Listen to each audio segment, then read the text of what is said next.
నమస్తే K24 news. Bejjanki మండల కేంద్రంలో కాంగ్రెస్ నాయకులు ఆగ్రహం వ్యక్తం చేశారు. మాజీ ఎమ్మెల్యే రసమై బాలకిషన్ చేసిన వ్యాఖ్యలపై మండల కాంగ్రెస్ అధ్యక్షుడు ముక్కిస రత్నాకర్ రెడ్డి తీవ్రంగా స్పందించారు. రాబోయే ఎన్నికల్లో కాంగ్రెస్ పార్టీకి సర్పంచ్ లేదా ఎంపీటీ సీట్లు రాకపోతాయని రసమై చేసిన వ్యాఖ్యలు బాధాకరమని ఆయన మండిపడ్డారు. బ్లాక్ కాంగ్రెస్ అధ్యక్షుడు ఒగ్గు దామోదర్ మాట్లాడుతూ బెజ్జంకి మండలానికి 502 ఇండ్లు ఇచ్చిన ఘనత కాంగ్రెస్ పార్టీదేనని గుర్తు చేశారు. అలాగే ఉచిత కరెంటు, ఉచిత బస్సు సౌకర్యం కల్పించిన పార్టీ కూడా కాంగ్రెస్దేనని గుర్తు చేశారు. రసమై బాలకిషన్ తానే ఒక జెడ్పీటీసీ కూడా గెలవకపోతే రాజకీయ సన్యాసం తీసుకుంటానని ముందే చెప్పారని, ఆ మాట మీద నిలబడాలని కాంగ్రెస్ నాయకులు డిమాండ్ చేశారు. బీఆర్ఎస్ కార్యకర్తలను కాంగ్రెస్ నేతలు రెచ్చగొడుతున్నారనే ఆరోపణలు పూర్తిగా అవాస్తవమని వారు స్పష్టం చేశారు. కావాలని బురద జల్లే రాజకీయాలు చేస్తున్న వారిని ప్రజలు ఎప్పటికీ తిరస్కరిస్తారని కాంగ్రెస్ నేతలు విమర్శించారు. డాక్టర్ కవ్వంపల్లి సత్యనారాయణ గారిపై అనుచిత వ్యాఖ్యలు చేయడం జరిగింది. ఇలాంటి ఒక చౌకబారు ఆరోపణలు, ఈ బూతు పురాణం, ఈ అసత్య ప్రచారాలు ఈ రసమై బాలకిషన్ గారికి అలియాస్ ఎరుపుల బాలకిషన్ గారికి కొత్తేమీ కాదు. సందర్భం వచ్చిన ప్రతిసారి గౌరవ ఎమ్మెల్యే డాక్టర్ కవ్వంపల్లి సత్యనారాయణ గారిపైనే కాకుండా వారిపై, వారి కుటుంబ సభ్యులు, ముఖ్యంగా వారి కుమార్తె, వారి కొడుకు, వారి శ్రీమతిపై కూడా గతంలో ఎన్నో అనుచిత వ్యాఖ్యలు చేయడం జరిగింది. వారు గాని వారి కుటుంబ సభ్యులు గాని ఏనుగు పోతూ ఉంటే కుక్కలు ఎన్నో మరుగుతాయని ఆ చందంగా వాళ్ళు విడిచిపెట్టడం జరిగింది. కానీ నిన్న ఏర్పాటు చేసిన విలేకరుల సమావేశంలో మొసలి కన్నీరు కారుస్తూ నా కార్యకర్తలపై కేసులు పెడుతున్నారు, నా కార్యకర్తలపై దాడులకు పాల్పడుతున్నారు, మా మీద దాడి చేస్తున్నారంటూ ఒక అసత్య ప్రచారానికి తెరలేపారు. ఈ సందర్భంలో రసమై బాలకిషన్ గారిని చూస్తున్న ఒక సామెత గుర్తొస్తుంది.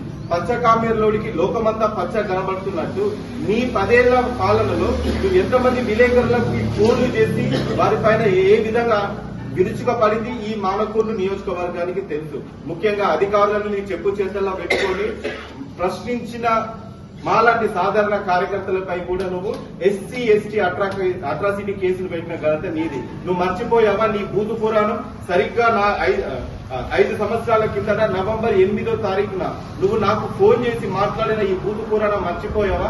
ఈ రోజు ఎమ్మెల్యే గారు నన్ను తిట్టారు అని నువ్వు అంటున్నావు కదా. నా తల్లిని తిట్టాడు, నా తండ్రిని తిట్టాడు, నా తల్లిదండ్రులు నీకు ఈ రోజు గుర్తొచ్చారు కదా. మరి ఆ రోజు నాకు ఫోన్ చేసి నన్ను కూడా తిట్టావు కదా. మరి నా తల్లిదండ్రులు నీకు ఆ రోజు గుర్తుకు రాలేదా? నేను కూడా మీలాగే నేను కూడా ఒక తల్లి కడుపులో నుంచి వచ్చిన వాడినే కదా. నేను చదువుకున్న వాడిని, నేను విద్యావంతుణ్ణి, నేను PhD చేసిన, నాది గోల్డ్ మెడల్ అని నువ్వు అంటున్నావు కదా. మరి ఆ రోజు ఏమైంది? నీ PhD గోల్డ్ మెడల్ నువ్వు ఒక ఉపాధ్యాయ వృత్తి నుండి వచ్చి ఒక సాధారణ కార్యకర్తగా ఆ రోజు నేను కేవలం సమస్యల మీద మాట్లాడితే నాకు ఫోన్ చేసి నువ్వు మాట్లాడిన ఆ బూతు పురాణం ఈ రాష్ట్రం మొత్తం విన్నది. కావాలంటే ఇప్పటికి కూడా నువ్వు యూట్యూబ్ లింక్ చూడు. నువ్వెంత పిరికి సన్నాసి అంటే నీ బూతు పురాణం ఎక్కడ ప్రజలు వింటారో అని చెప్పి ఏ మీడియాలో అయితే యూట్యూబ్ ఛానల్లో అవి ప్రసారం అయ్యాయో ఆ యూట్యూబ్ ఛానళ్ల యజమానుల దగ్గరికి, ఆ టీవీ ఛానళ్ల యజమానుల దగ్గరికి వెళ్ళి వాళ్ళ కాళ్ళు పట్టుకొని ఆ వీడియోస్ నువ్వు డిలీట్ చేసుకున్నావు. మనం నిజంగా తప్పు చేయకపోతే నువ్వు డిలీట్ చేసుకోవాల్సిన అవసరం ఏమొచ్చింది? మరి ఆ రోజు, ఈ రోజు నువ్వు కేసులు, ఎస్సీ ఎస్టీ కేసులు అంటున్నావు కదా. మరి ఆ రోజు నాకు ఫోన్ చేసి బెదిరింపులకు పాల్పడితే మేము బెజ్జంకి పోలీస్ స్టేషన్ లో మీ పైన మేము కంప్లైంట్ కూడా ఇచ్చాము. అదే విధంగా నాటి CP Siddipet commissioner of police Joel Davis గారు కూడా మా అప్పటి ఇన్ఛార్జ్ కవ్వంపల్లి సత్యనారాయణ గారు, పార్లమెంట్ ఇన్ఛార్జ్ పొన్నం ప్రభాకర్ గారు, మా మండల జిల్లా నాయకత్వం అంతా వెళ్ళి కూడా మేము ఆ రోజు నాటి సిద్దిపేట కమిషనర్ జోయల్ డేవిస్ గారికి కంప్లైంట్ ఇస్తే నువ్వు నాటి మంత్రి హరీష్ రావు గారి కాళ్లు పట్టుకొని 3 సంవత్సరాలు నువ్వు కేసు కాకుండా చూస్తున్నావు. మరి తనిఖీలో భాగంగా అప్పటి సిపి శ్వేతారెడ్డి గారు ఆ కేసు చూసి ఆ కేసు పైన యాక్షన్ తీసుకుని 3 సంవత్సరాల తర్వాత కేసు నమోదు చేస్తే అప్పటి ఎస్ఐ ప్రవీణ్ రాజు గారు నీకు నోటీసులు ఇవ్వడానికి వస్తే ఆయన స్వయానా నీ దళిత సోదరుడు, సాటి దళితులను చూడకుండా మాటలకు అంటే బయటకి చెప్పుకోలేని విధంగా నువ్వు వింటావు. ఆఖరికి ఆయనను బెదిరించి నువ్వు కేసు నీ పరిధిలో నువ్వు కొట్టివేయకపోతే, నువ్వు సిఐ ప్రమోషన్ లో ఉన్నావు, నువ్వు ఆ కేసు కొట్టేయకపోతే నీకు ఇప్పుడు కాదు, నేను ఎమ్మెల్యేగా ఉన్న రోజు నీకు సిఐ నేను ఇవ్వను అని చెప్పి నువ్వు బెదిరింపులకు పాల్పడ్డ మాట వాస్తవం కాదా? నీ బెదిరింపులకు భయపడి నాటి ఎస్ఐ గారు ఆ కేసు స్టేషన్ హౌస్ ఆఫీస్ స్థాయిలో కొట్టేసిన మాట వాస్తవం కాదా? లేదు నేను బెదిరించలేదు, నేను కొట్టేలేదు అంటావా? ఇప్పటికి కూడా నేను సిద్ధంగానే ఉన్నాను. ఆ కేసు మన హైకోర్టుకి వెళ్దాం, హైకోర్టులో నేను మళ్ళీ కేసు ఓపెన్ చేస్తా. నీకు ధైర్యం ఉంటే, నువ్వు 2 సార్లు శాసనసభ్యుని అన్నావు కదా, నేను ధీరుణ్ణి, శూరుణ్ణి, వీరుణ్ణి, నేను బాహుబలిని, కట్టప్పని అంటున్నావు కదా, మరి నీకు ధైర్యం ఉంటే కోర్టులో చూసుకుందాం రా. ఈ విధంగా నువ్వు నీ విషయానికి వస్తేనేమో నువ్వు అయితే కలెక్టర్ కాళ్ళు పట్టుకోవాలా, కోళ్లఫామ్ మీద ఇన్వెస్టిగేషన్ అవుతా ఉంటే దొడ్డిదారులు వెళ్ళి స్టేలు తెచ్చుకోవాలి, లేకుంటే ఏ అధికారి వెళ్తే అధికారిని బండబూతులు తిట్టాలి, లేకుంటే కేసులు వేస్తే కేసులు కొట్టేయాలని చెప్పి సిపిని లేకుంటే ఎస్ఐని బెదిరింపులకు భయప్రాంతులకు గురి చేయాలి. ఈ రోజు నీకు ఎస్సీ ఎస్టీ కేసుల గురించి మాట్లాడే అర్హత ఉందా?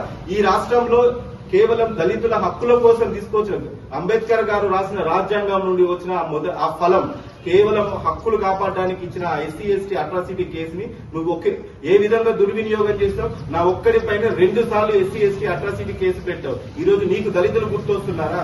ఈ రోజు నువ్వు ప్రతిపక్షంలో ఉండి నీ చుట్టూ ఎవరు తిరగకపోయేసరికి ఈ రోజు నీకు మానకొండ నియోజకవర్గంలో ఏ ఊరికి వెళ్ళినా, ఏ మండలానికి వెళ్ళినా మా గౌరవ ఎమ్మెల్యే డాక్టర్ కపంపల్లి సత్యనారాయణ గారికి వస్తున్న ఆదరణ చూసి తట్టుకోలేక వారిపై, వారి కుటుంబ సభ్యులపై నువ్వు చౌకబారు ఆరోపణలు చేస్తున్నావు కదా, డ్రగ్స్ తీసుకున్నాడు అంటున్నావు కదా. నువ్వే కాదు, మా మానకొండ నియోజకవర్గంలో ఉన్న కార్యకర్తలందరం మేము డ్రగ్స్ కేసులకు సిద్ధంగా ఉన్నాం. నీకు దమ్ము ధైర్యం ఉంటే నువ్వు ఏదైతే మా ఎమ్మెల్యే గారి మీద డ్రగ్స్ తీసుకున్నారని నువ్వు ఆరోపణ చేస్తున్నావో దానికి నువ్వు కట్టుబడి ఉండు. మేమందరం మా శాంపిల్స్ ఇస్తాం, నువ్వు కూడా దమ్ముంటే నీ శాంపుల్ అప్పుడు తెలుస్తుంది ఎవరు తాగుబోతూ, ఎవరు తాగండి రోడ్ల మీదకి రారు, ఎవరు డ్రగ్స్ తీసుకొని మాట్లాడుతున్నారు అనేది ప్రజలందరికీ తెలుస్తుంది. ఇక్కడైనా నువ్వు రసమై బాలకిషన్ చౌకబారు ఆరోపణలు మానుకో. ముఖ్యంగా ఎమ్మెల్యే గారి పైన నీ దగ్గర ఆధారాలు ఉంటే బయట పెట్టు. అసత్య ఆరోపణలు చేసి ప్రజలని తప్పుదో పట్టించే ప్రయత్నం చేస్తే ఖచ్చితంగా రాబో రోజుల్లో నీకు 2023లో వచ్చిన తీర్పే ఇప్పుడు రాబో స్థానిక సంస్థల ఎన్నికలలో నీ చెంచాలకు వస్తుంది. మళ్ళీ నువ్వు ఎమ్మెల్యేగా పోటీ చేస్తాను అని కలలు కంటున్నావు కదా, అది నీకు కలగానే మిగిలిపోతుంది అని ఈ విధంగా హెచ్చరిస్తూ ఇంకొకసారి నువ్వు ఇలాంటి చౌకబారు ఆరోపణలు చేస్తే మా మానకొండ నియోజకవర్గంలోని కార్యకర్తల సత్తా ఏందో నీకు ప్రత్యక్షంగా చూపిస్తాం. రాబో స్థానిక సంస్థల ఎన్నికలలో ప్రతి ఒక్క కార్యకర్త గతంలో మా ఎమ్మెల్యే గారి గెలుపు కోసం ఏ విధంగా అయితే కృషి చేశామో మేము ప్రతి గ్రామస్థాయిలో సర్పంచ్ కావచ్చు, ఎంపీటీసీ కావచ్చు, మా జెడ్పీటీసీ అభ్యర్థుల కోసం మేము కృషి చేసి 6 మండలాలు మేము కైవసం చేసుకుంటున్నాం. నీకు దమ్ము, ధైర్యం, సిగ్గు, మానం, రోషం, పౌరుషం ఉంటే నీ మాటలకు నువ్వు కట్టుబడి ఉండి మా సవాల్ని స్వీకరించి నువ్వు బహిరంగ చర్చకు రావాలని చెప్పి మేము సవాల్ తీసుకుంటాం. మీడియా మిత్రులందరికీ నా యొక్క హృదయపూర్వక నమస్కారాలు తెలియజేస్తున్నాను. నిన్నటి రోజున రసమై బాలకిషన్ మాట్లాడుతూ కాంగ్రెస్ మోగానికి ఒక ఎమ్మెల్యే గెలవడు, ఒక ఎంపీటీసీ గెలవడు అని అసత్య ప్రచారాలు చేసిండు. నిజంగా మీరు ఈ మాట మీద కట్టుబడి ఉండండి, రాసి పెట్టుకోండి. ఇదే మీడియా మిత్రుల సాక్షిగా చెప్తున్నాను. బెజ్జంకి మండలంలో కానీ ఈ మానకొండ కాన్స్టిట్యూన్సీలో 6 మండలాల్లో జెడ్పీటీసీని గెలిపించుకుంటాం. మీరేం మాట్లాడారు? ఒక్క జెడ్పీటీసీ గెలిచినని రాజకీయ సన్యాసం తీసుకుంటా అన్నారు. ఈ మాటకు సవాలు సిద్ధంగా ఉంటే మేము బరాబర్ సవాలు సిద్ధంగా ఉంటాం. ఇదే రాసి పెట్టుకుంటాం. మీరు ఎంపీడీసీలు ఎంత టికెట్కి అమ్ముకున్నారో తెలుసు, జెడ్పీటీసీ టికెట్లకు ఎంత అమ్ముకున్నారో తెలుసు. ఆ చరిత్ర ఇప్పితే మా దగ్గర మొత్తం ఉంది, అది కూడా ఇప్పుతాం.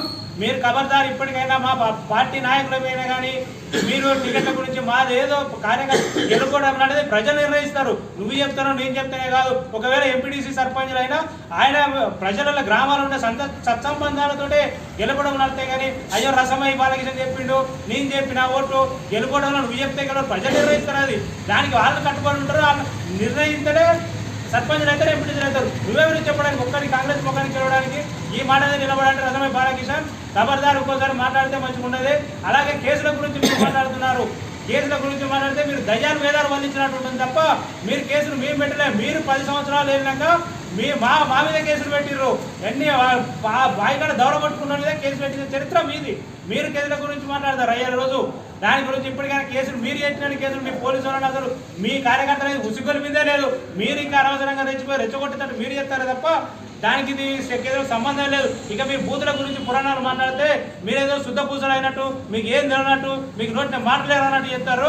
మీరు గత 2020 సంవత్సరంలో బూతులు తిట్టింది మీరు. ఆ వీడియో రికార్డు కానిచ్చింది రాజశేఖర్ పాప హైదరాబాద్ ఉంటే రాజశేఖర్ నీ పాము కాడికి వేయండి బూతులు తిడితే ఆ వీడియో వైరల్ అవుతున్నాయి. దానికి నీకు అర్థమైతే కదా వీడియో వైరల్ చేయమంటావా? ఇప్పుడు మా ఎవరు తిట్టినో బూతుల పురాణం నువ్వు తిట్టినవో నువ్వు శుద్ధభూజమైనట్టు మాట్లాడుతున్నావు. ఈ రోజు నీ ఎమ్మెల్యే ఉన్న రోజులు ఆటలు ఆడి అది చేసి ఇవి చేసి నీకు పార్టీ టికెట్ ఇవ్వకపోతే కేసీఆర్ లింగం అని ఉంటే లింగమైపోతున్న లింగం అన్నావు. నువ్వు ఈ టికెట్ తోమాట టికెట్ తోమాట మాట్లాడు. నువ్వు ఈ రోజు బూతుల గురించి మాట్లాడుతున్నావా? పార్టీ టికెట్ అనేది పార్టీ అభిప్రాయం మేరకు మా కార్యకర్తలందరూ పార్టీ బీఫామ్ ఎవరికి ఇస్తే వాళ్ళ కట్టుబడడానికి సిద్ధంగా ఉన్నాం. మా కార్యకర్తలను నువ్వేదో రెచ్చగొట్టి కేసులు పెట్టించినాం అంటే మీరు 10 ఏళ్ల సంది మీ ఓపికలు చూసినాం, మీ రాజకీయాల్లో చూసినాం. అసలు నీ ఏ సబ్జెక్ట్ మీద మాట్లాడమన్నా గంట నీకంటే ఎక్కువ మాట్లాడతాం. నువ్వేదో మైక్ దొరికింది కదా అంతకంటే సేపు అన్ని మాట్లాడితే కాదు, అంతకంటే ఎక్కువ మేము కూడా మాట్లాడతామని హెచ్చరిస్తున్నాం. ఇప్పటికైనా కార్యకర్తలను ఎవరికి జోలికి వచ్చినా ఒప్పుకునే ప్రసక్తే లేదని బెజ్జంకి మండల కాంగ్రెస్ పార్టీ తరఫున హెచ్చరిస్తున్నాం. ప్రెస్ మిత్రులకి నమస్కారాలు. నిన్నటి రోజున రసమై బాలకిషన్ మాట్లాడిన మాటలను ఈరోజు ఈ యొక్క పత్రికా సమావేశం ఏర్పాటు చేయడం జరిగింది. రసమై బాలకిషన్కు మతి భ్రమించింది. ఏం మాట్లాడాలో తెలియలేక చింగిడి పొంగిడి ఎగిరే నాయకుని ఏం మాట్లాడాలో అర్థం కాక ఇవాళ మాటలు మాట్లాడుతూ ఉన్నాం. రసమై బాలకిషన్ ఇలా మా కాంగ్రెస్ ప్రభుత్వం వచ్చినాక మా డాక్టర్ కవంపల్లి సత్యనారాయణ గారు ఇలా మన మండలానికి బెజ్జంకి మండలానికి సంబంధించి 502 ఇళ్ళు తెచ్చిన ఘనత మా డాక్టర్ కవంపల్లి సత్యనారాయణ గారిది. దానిలో భాగంగా రేషన్ కార్డులు ప్రతి ఇంటికి ఇలా మనం రేషన్ కార్డులు ఇచ్చుకుంటా పోతాను. ఇలా కరెంటుకు సంబంధించి కూడా సబ్సిడీ ఇస్తూ ఉన్నాం ప్రతి ఇంటికి. దీనికి చెప్పుకుంటూ పోతే కూడా వడ్లకి 500 బోనస్ రూపాయలు మనం ఇస్తూ ఉన్నాం. మహిళా సంఘాలకి వడ్డీ లేని రుణాలు ఇచ్చిన ఘనత మనది. ఇవాళ ఇలా చేసుకుంటూ పోతే బస్సులకు మహిళలకి ఉచిత ప్రయాణం ఉన్నది. ఇట్లు అన్నీ చేస్తూ ఉంటే ఇవాళ మా దగ్గరికి ఎంపీటీసీగా టికెట్ కావాలని, జడ్పీటీసీ టికెట్ కావాలని ఇవాళ మా ఆఫీస్ చుట్టూ ఎమ్మెల్యే గారు తిరుగుతూ ఉన్నారు. మీకు ఇలా మనం ఎట్లా గెలుస్తాం? గెలవలేని పరిస్థితుల్లో మీరుండి ఇలా మా మీద ఎత్తి పొడుస్తూ ఉన్నారు.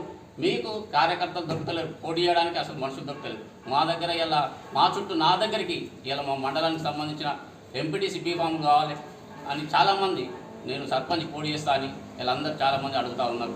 ఇలా ఎందుకంటే ఒక్కొక్కరిని రిక్వెస్ట్ చేసి మనకు మార్కెట్ కమిటీ ఉంటుంది, దేవస్థానం ఉన్నది, ఇవాళ కొమరవెల్లి దేవస్థానంలో కూడా డైరెక్టర్ ఇస్తారు, ఇవాళ గ్రంథాలయం ఉన్నది, సుడా ఉన్నది. ఇలాంటి మేము ఒక్కొక్కరిని కన్విన్స్ చేసుకుంటూ మీకు ఇది రాకపోతే అల్ల ఇస్తాము, అది కాకపోతే ఇంకోటి ఇస్తామని ఒక్కొక్కరిని సముదాయించుకుంటా ఇవాళ మేము సెట్ చేసుకుంటా ఉన్నాం. ఎందుకంటే ఏ ఊరికైనా ఒక ఎంపీటీసీ అంటే ఒకటే బీఫామ్ ఉంటుంది కాబట్టి మిగిలిన వాళ్ళని సముదాయించుకుంటా పోతా ఉన్నాము. ఇలా మీ పార్టీలో బీఆర్ఎస్కి సంబంధించి ఇలా బీఫామ్ ఇస్తా అంటే కార్యకర్తలు మీకు దొరకలేని పరిస్థితి. ఎలాగైనా ఇలా బురద జల్లాలనే ఆలోచనతోటి ఇవాళ మాట్లాడుతూ ఉన్నావు. రసమై బాలకిషను ఇలా 6 మండలాలలో జడ్పీటీసీలు కావచ్చు, ఎంపీటీసీలు కావచ్చు, సర్పంచులు కావచ్చు, వార్డు సభ్యులు కావచ్చు, ప్రతి ఒక్కరం గెలిచి సత్తా చూపెడతాం మీకు. ఖబర్దార్ రసమై బాలకిషన్, నువ్వు జడ్పీటీసీలు గెలవరు, ఎంపీటీసీలు గెలవరు అంటున్నావు కదా, నీకు మతి భ్రమించి ఇలా ఏం మాట్లాడుతున్నావు నీకు అర్థమైతే లేదు. ఇవాళ నువ్వు గతంలో లక్ష్మీనరసింహ టెంపుల్ దగ్గర జాతరలో ఒక డ్రామాలు ఆడి 15 కోట్లు చేస్తా అని చెప్పి పెద్ద మన ప్రపంచం లెక్క భూతత్వంలో పెట్టి చూపించిన ఘనత నీది. మరి ఎక్కడ చేసినామని అడుగుతా ఉన్నాం. ఇవాళ మేము కాంగ్రెస్ ప్రభుత్వం వచ్చినాక దానికి 1 కోటి రూపాయలతోటి ముందు అక్కడ బిల్డింగ్ కట్టిన చరిత్ర మాది. గతంలో కూడా కాంగ్రెస్ ప్రభుత్వం హయాంలో ఉన్నప్పుడు కూడా అక్కడ ఒక 2 షెడ్లు కట్టినాం.